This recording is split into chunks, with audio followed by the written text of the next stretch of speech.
Dear friends, ഇന്ന് ഞാൻ ഉണ്ടാക്കിയിരിക്കുന്നത് ഉരുളക്കിഴങ്ങ് മെഴുക്ക് പുരട്ടിയാണ്. ഇത് നമ്മളെല്ലാവരും വീട്ടിൽ സാധാരണ ഉണ്ടാക്കുന്ന ഒരു മെഴുക്ക് പുരട്ടി തന്നെയാണ്. കണ്ടോ, നല്ല ചൂട് മെഴുക്ക് പുരട്ടി, നല്ല ആവി പറക്കുന്ന മെഴുക്ക് പുരട്ടിയാണ്. ഇത് ആ ചെറു ചൂടോടുകൂടി കഴിക്കുമ്പോഴാണ് അതിൻ്റെ രുചി. ഒത്തിരി ആറിയിട്ട് കഴിച്ചെന്നാൽ അത്രയും തന്നെ ഒരു ടേസ്റ്റ് കിട്ടുകയില്ല. ഇതെങ്ങനെയാണ് ഉണ്ടാക്കുന്നതെന്ന് നമുക്കൊന്ന് നോക്കാം. ഇത് പല രീതിയിൽ ഉണ്ടാക്കാം. ഞാൻ വെളുത്തുള്ളി ചേർത്തും ചേർക്കാതെയൊക്കെ ഉണ്ടാക്കാറുണ്ട്. പിന്നെ എങ്ങനെ ഉണ്ടാക്കിയിരിക്കുന്നത് നമുക്കൊന്ന് നോക്കാം. ഇതിനായിട്ട് ഞാൻ 5 ഉരുളക്കിഴങ്ങ് എടുത്തിട്ടുണ്ട്. അതിൻ്റെ തൊലിയെല്ലാം കളഞ്ഞ് കഴുകി വൃത്തിയാക്കി വെച്ചിരിക്കുന്നതാണ്. ഇനി ഇത് നമുക്ക് ചെറിയ കഷ്ണങ്ങളായിട്ട് മുറിച്ചെടുക്കാം. ഇതുപോലെ ഞാൻ ചെറിയ കഷ്ണങ്ങളായിട്ട് മുറിച്ചെടുത്തിട്ടുണ്ട്. ഇനി ഇതാദ്യം നമുക്കൊന്ന് വേവിച്ചെടുക്കണം. ഞാൻ അതിലേക്കൊരു ചീനച്ചട്ടിയിലേക്ക് ആ ഉരുളക്കിഴങ്ങ് മുറിച്ചതെല്ലാം മാറ്റിയിട്ടുണ്ട്. കുറച്ച് വെള്ളം ഒഴിച്ചു കൊടുക്കാം.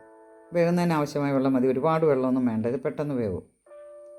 ആവശ്യത്തിന് ഉപ്പ് ചേർക്കുക. കുറച്ച് മഞ്ഞൾപ്പൊടിയും കൂടെ ചേർക്കാം.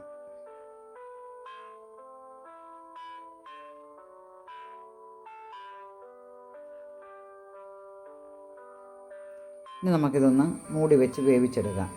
തിളച്ച് കഴിയുമ്പോഴത്തേന് ലോ ഫ്ലെയിമിൽ വെക്കുക. ഇത് വേഗുന്നില്ലെങ്കിൽ ചിലപ്പോൾ അടി പിടിച്ച് ഉള്ളിയൊക്കെ ഒന്ന് അരിഞ്ഞെടുക്കാം. ഇനി നമ്മൾ കുറച്ച് ചെറിയ ഉള്ളി എടുത്തിട്ടുണ്ട്. അതുപോലെ ഒരു കുറച്ച് വെളുത്തുള്ളി എടുത്തിട്ടുണ്ട്. ഇത് നമുക്ക് അരിഞ്ഞെടുക്കാം. ചെറിയ ഉള്ളിയും വെളുത്തുള്ളിയൊക്കെ ചെറുതായിട്ടൊന്ന് അരിഞ്ഞെടുത്തിട്ടുണ്ട്. നമ്മുടെ ഉരുളക്കിഴങ്ങെല്ലാം നല്ലതുപോലെ വെന്തിട്ടുണ്ട്.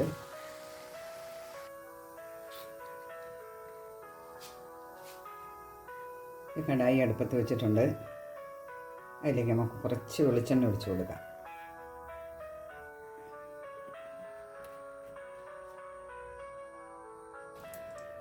കുറച്ച് കടുക് കൂടി ഇട്ട് കൊടുക്കാം.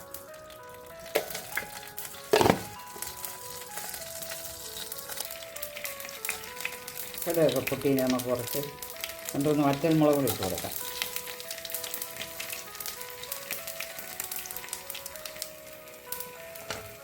ആ വെളുത്തുള്ളി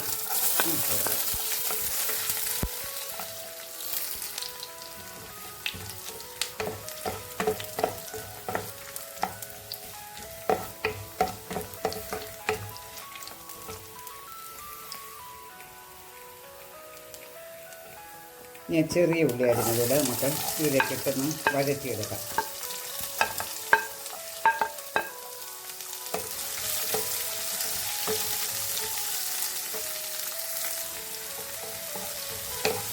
ഒരു ഗോൾഡൻ ബ്രൗൺ ആകുന്നവരൊന്ന് വഴറ്റിയെടുക്കണം നമുക്ക്.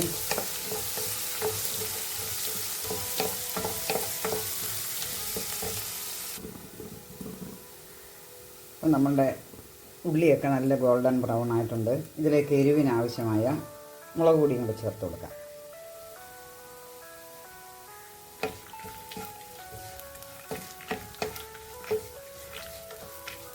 ഇളക്കിയാൽ മതി, ചെറിയ തീയിൽ വേണം, തീ വളരെ കുറച്ച് വെക്കണം.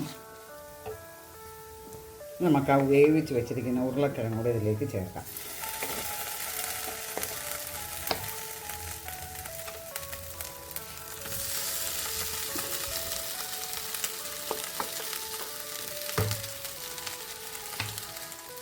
കുറച്ച് കറിവേപ്പില ചേർക്കാം.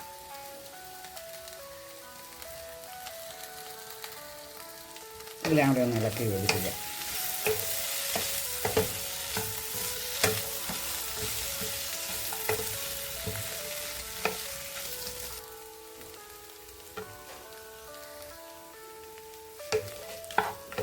നമ്മുടെ ഉരുളക്കിഴങ്ങ് മെഴുക്ക് പുരട്ടി റെഡിയായി. നല്ല ടേസ്റ്റി ആയിട്ടുള്ളൊരു മെഴുക്ക് പുരട്ടിയാണ്. ഒരിക്കലും കൂടി ഇങ്ങനെ ഒന്ന് ഉണ്ടാക്കി നോക്കണം നിങ്ങൾ. ഉണ്ടോ, നല്ല മെഴുക്ക് പുരട്ടിയാണ്.